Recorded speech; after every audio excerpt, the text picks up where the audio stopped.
I mean, I don't want to cast a vote in a place where the staff taking my vote are affiliated with any party. Now, I believe that our voting system should be full of integrity, should be honest, transparent, and truthful. But the Hengoed election, the by-election, was everything but honest and truthful. And now, Plaid Cymru won that election. It was won by Anthony Cook, who looks like a fantastic guy. Nothing wrong with that at all. Now, Reform came second, and that was Kimberly Heath. But Nation Cymru released an article saying that Kimberly had raised some concerns about how the votes were being taken and tactics that were used by the volunteers on Plaid side. And Plaid have come out saying that it's completely false and untrue. So I thought I'd take it upon myself to do some digging, asked around exactly what happened that day, and I have found some things that lack integrity. Now I'm going to show you a photo. Have a look at this photo. It looks completely innocent. But this photo is of Plaid volunteers setting up a table in the foyer of the Hengoed Community Centre.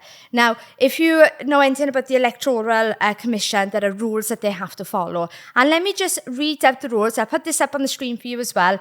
It says, tellers will ask for a number, for the number on your poll card. This is so that they can check who has voted and remind people who haven't voted yet to do so. So, you do not have to give them any information if you don't want to.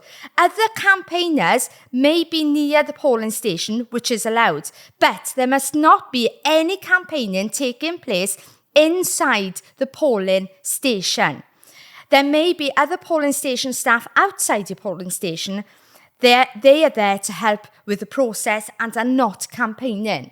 Now, the complaint is that these Plaid Cymru volunteers, you may want to call them campaigners, set up a table right by the door of the foyer going in to the polling station. It's not allowed. Not only was that not allowed, and they did it, they were asking people for their addresses and their information without asking for ID. I've heard this from several people now from the community that that's exactly what was happening.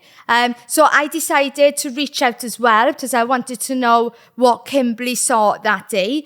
And so I reached out to her and she's given me this statement.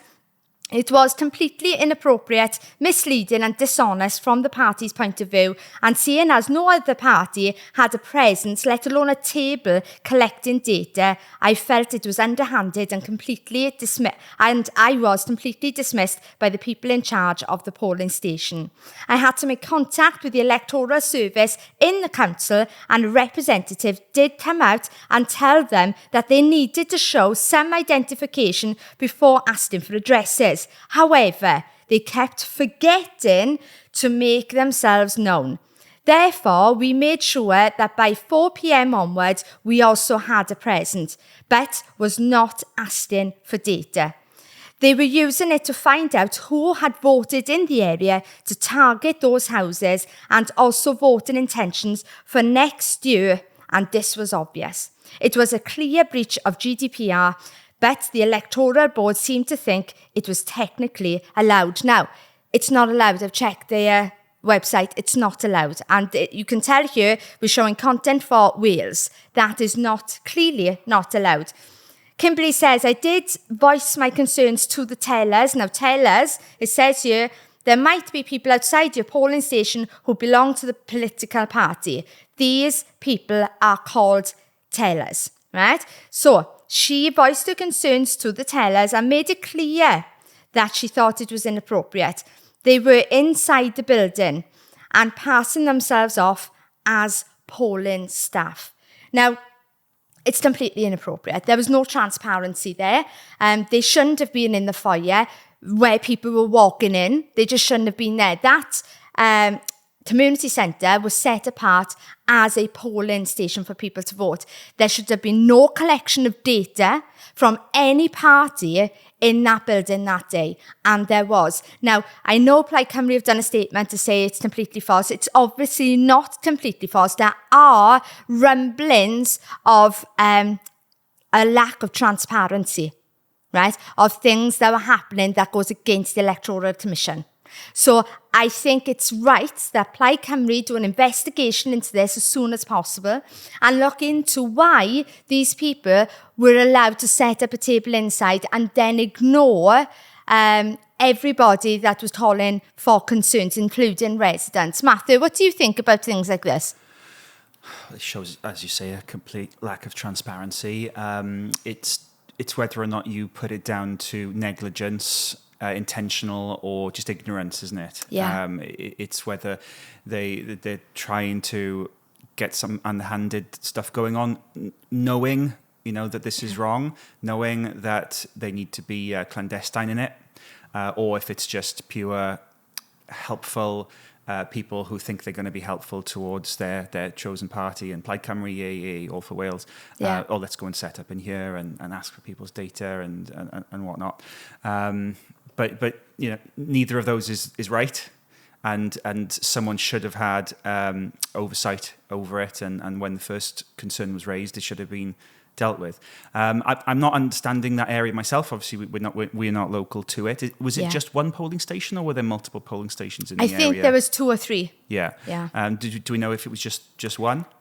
I've only got information on that one. I've even got accounts from residents as well. Yeah, but even if there's only 2 or 3 polling stations, one of them, well, that's a third or 2/3 of everywhere that was available to vote, isn't it? With this potential kind of influence going on. It's not a good look, and Plaid Cymru should take responsibility and do something about it, and at least make a public acknowledgement. Yes. Yeah. Now, I'm not saying that Anthony Cook wouldn't have been elected, right? He seems like a wonderful candidate, right? He seems like a great guy. But what I am saying is that we have a problem with people going out to vote because they believe that their vote doesn't make a difference. And it's situations like this that lack honesty that proves the point that there is no point in voting, because we need to be taken seriously. We want to know that when we go to cast our vote, that it's being cast with people who are above board, that have integrity. But how can we trust that when we walk into the polling station that those staff aren't affiliated with the party? I mean, I don't want to cast a vote in a place where the staff taking my vote are affiliated with any party. I don't want that. I want to have staff that are completely unbiased. And that's the way it should be. Or at least have enough integrity to say nothing and not be underhanded and actually have honesty and do their job properly. So I believe this needs to be looked into. There are things that weren't above board. And if we are going to have the council elections next year, then we need to know as Welsh residents that our vote is being taken seriously and it's going to be done correctly. So that's all I've got to say on the matter. Maybe I can bring on more evidence, because apparently there is more evidence out there, but I wanted to do this video as soon as possible. But that's all that's left to say. Don't look to the left, don't look to the right, don't look to the Hengoed elections. Look up Britain.